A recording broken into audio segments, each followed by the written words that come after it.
શક્યતા છે, થઈ જશે એવું નથી કે થવાની શક્યતા છે. એમાં લાંબા ગાળાના મેક્રો ઇકોનોમિકલ કાઉન્ટિંગ આવે, જે બધા હું અહીંયા તમને નહીં કહી શકું, તો કલાકોના કલાકો સુધી ચાલે આ વાત. તો આ મેક્રો ઇકોનોમિકલ લેવલના જે ફંડાસ છે એ ફંડા બધા આને લાગુ પડવાના છે. તો સોનાના ભાવ જે રીતના જે ઝડપથી વધે છે એના કરતા ચાંદીના ભાવ વધુ ઝડપથી એટલા માટે વધવાના છે કે ચાંદી અને સોના વચ્ચેનો ડિમાન્ડ સપ્લાયનો ગેપ બહુ મોટો થઈ ગયો છે. આજે નાના નાના માણસો પણ, તમે શેરીના પાન ગલ્લે કે ટપરી ઉપર તમે ઉભા રહેલા માણસો જોતા હશે તો એ ચાંદીના ભાવની વાત કરશે ને કરશે જ. એમાં રોકાણ કરે કે ન કરે, પણ આજે દરેકના મોઢે ચાંદી છે. સુતા બેસતા ઉઠતા બધે જ ચાંદી ચાંદી ચાંદી થઈ ગઈ. તો આખી દુનિયાના અંદર જ્યારે 60% તમારી ઇન્ડસ્ટ્રી માટેનો યુઝ હતો અને 40% ઇન્વેસ્ટમેન્ટ માટેનો જે યુઝ છે, તો એ 40% જો તમારા ઘરમાં જતી રહેશે તો આજથી 20 વર્ષ પછી જ્યારે ડિમાન્ડ હશે ત્યારે ઇન્ડસ્ટ્રીનું શું થશે? તો એ 20 વર્ષ પછીનો ભાવ આજે નિર્ધારિત થવા માંડ્યો છે. 20 વર્ષ પછી આપણી જે ખાણો છે, ચાંદીની ખાણો છે, ચાંદી બે રીતે નીકળે, એક સીધી નીકળે. લેટિન અમેરિકન કન્ટ્રીઝ છે, 2-3 કન્ટ્રીઝ છે, એના અંદર સીધી ચાંદીની ખાણો હોય છે. બાકીના દેશોના અંદર ચાંદી પૂરક ધાતુ હોય છે. એટલે માનો કે બાય પ્રોડક્ટ હોય છે, માનો કે કોપર, પછી તમારે નિકલ, તમારે ટીન, તમારે એલ્યુમિનિયમ, આ બધી જ ધાતુઓમાંથી નાની મોટી પ્રમાણના અંદર સિલ્વર નીકળે. પણ ચાંદીની જે ખાણો જે છે એ 20 વર્ષ પછીથી લગભગ કાઢતી બનતી જશે. તો 20 વર્ષ પછી શું થશે? તો 20 વર્ષ પછી 40% જેના ઘરમાં ચાંદી પડી છે ઈ કહેશે ઈ ભાવ નક્કી થશે. આ સાથે તમને એક નવી માહિતી આપી દઉં કે અમેરિકન સરકારના 250 વર્ષની ઉજવણી જુલાઈ 2026 ના રોજ થવાની છે. 4 જુલાઈ 2026 ના અંદર 250 વર્ષની ઉજવણી છે. તો એ ઉજવણીની શરૂઆત જાન્યુઆરીથી અમેરિકાએ શરૂ કરી દીધી છે. એ ઉજવણીનો રેલો ચાંદી અને સોના સુધી આવી ગયો છે.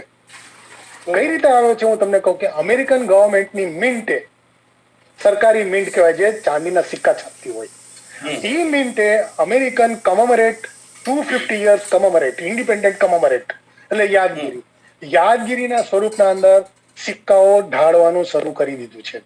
અને 26 જાન્યુઆરીથી એની ડિલિવરી આપવાના છે. પણ એનો ભાવ ઠરાવ્યો છે $173. 1 ounce સિલ્વર ઈગલ કમોમરેટ કોઈનના ભાવ $173 તમારે આપવાના છે. હવે જો $173 એ લોકોએ ભાવ નિર્ધારણ કર્યું છે, તો આજે બજારમાં ચાલતો $93 ભાવ કઈ રીતે માન્યમાં લેવો પડે? કઈ રીતે થાય? તો અમેરિકાએ $173 કઈ રીતે નક્કી કર્યા? હવે એના વિશે હું થોડું સમજાવું, કારણ કે આ મારું રિસર્ચ છે. એના વિશે થોડું સમજાવું કે 1980 ના અંદર ચાંદીના ટોપ ભાવ થયા હતા, ઊંચામાં ઊંચા ભાવ થયા હતા $49.45 પર આઉન્સ. એ સમયે અમેરિકાનો ફુગાવાનો દર એટલે કન્ઝ્યુમર પ્રાઇસ ઇન્ડેક્સ, જેને આપણે ગુજરાતીના અંદર ગ્રાહક ભાવ નિર્દેશાંક કહીએ, એ જે કન્ઝ્યુમર પ્રાઇસ ઇન્ડેક્સ છે, જેને આપણે ટૂંકી ભાષામાં ફુગાવો કહીએ, ઇન્ફ્લેશન કહીએ, તો એનો દર હતો 84 જે આજે થઈ ગયો છે 324 તો સરકારે એમ નક્કી કર્યું કે જો એ સમયે $50 હતા અને આજે ફુગાવો એ સમયે 84 હતો અને આજે 304-5 જે કઈ હોય તે એ થયો છે, તો ચાંદીના ભાવ આજે $173 હોવા જોઈએ એવો અમેરિકન ગવર્મેન્ટને ખ્યાલ આવ્યો. એટલે અમેરિકન ગવર્મેન્ટે $173 પ્રાઇસ મિકેનિઝમના અંદર ફિક્સ કર્યા, જે 26 જાન્યુઆરીથી અમલમાં આવશે. હવે આના લીધે ચાંદીના વાસ્તવિક ભાવ શું ગણવાના? ચાંદીની પ્રાઇસ મિકેનિઝમ શું? ચાંદીના ભાવ નિર્ધારણ કોણ નક્કી કરશે? હવે ચીન એમ કે છે કે સૌથી મોટો પુરવઠો મારા પાસે પડ્યો છે અને ચાંદીના ભાવ નક્કી કરે છે અમેરિકા અને યુરોપ નક્કી કરે છે. તો એ શું કામ બનવું જોઈએ?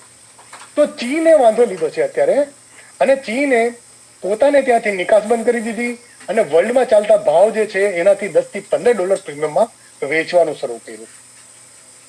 એ જ રીતના ભારતના અંદર પણ ચાંદીનો પુરવઠો બહુ મોટો છે.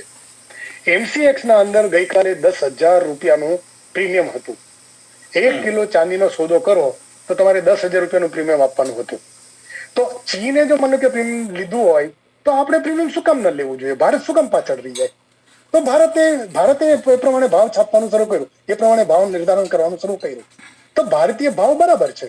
લગભગ એ જો 10,000 રૂપિયા ગણીએ તો 4 થી 5 અંશ જેટલો ભાવ વધારો થઈ જાય છે. એટલે અત્યારે જે $93 કે $92 ભાવ જે ચાલે છે, તો ભારતીય બજારમાં ગણીએ તો એ ભાવ લગભગ તારે $95 થી $97 ગણવો પડે. તો આજે ભારતીય બજારના અંદર $95-97 ભાવ છે, અને અમેરિકાએ જો આ $93 ઠરાવ્યા છે, તો એ સાચા ભાવ છે કે નહીં એ રોકાણકારોએ નક્કી કરવાનું છે. હવે $173 જો માનો કે એના પોતાના ગોલ્ડન સિલ્વર ઈગલ કોઈન જે બહાર પાડવાના છે, એના ભાવ $173 શું કામ નક્કી કર્યા, અને આપણે એને $73 આપવા જોઈએ કે નહીં આપવા જોઈએ? તો આખી દુનિયાના અંદર ઘણા બધા એવા લોકો હશે, જે ઘણા બધા ઇન્વેસ્ટરો એવા હશે કે એ પોતાના બાળકોને જીવનના અંદર, અમે પણ 250 અમેરિકન નવા વર્ષના અમેરિકન ઇન્ડિપેન્ડન્સ ડે ના દિવસે અમે પણ આ પરચેસ કરેલો, એટલે એક સિક્કો તો લેશે જ, એમ ધારણા બાંધીને આખી દુનિયામાંથી એની ડિમાન્ડ નીકળવાની છે.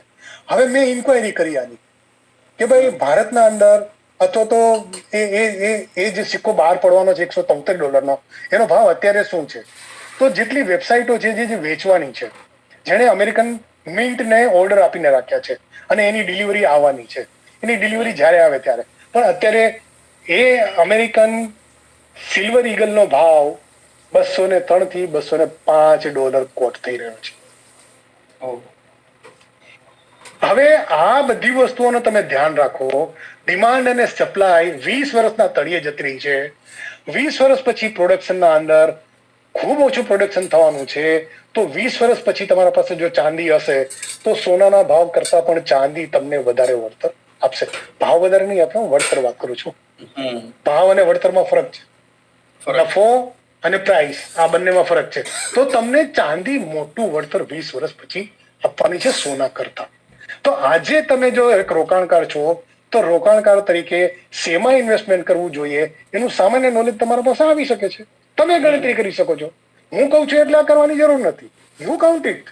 તમે સંશોધન કરો અને વિચારો કે શું થઈ શકે છે. જી, તો ઇબ્રાહીમભાઈ, અમારી સાથે આ સમગ્ર ચાંદી અને સોનાના બજાર અંગેની જે પણ કોઈ જાણકારી, સલાહ નહીં, પણ તમે જે નોલેજ અમને આપ્યું છે તે ઘણું બહુમૂલ્ય છે. અને આશા રાખું છું દર્શક મિત્રો તમને પણ આ નોલેજ ગમ્યું હશે. તો આપણે ફરી આવી ચર્ચાઓ લઈને આવતા રહીશું. તો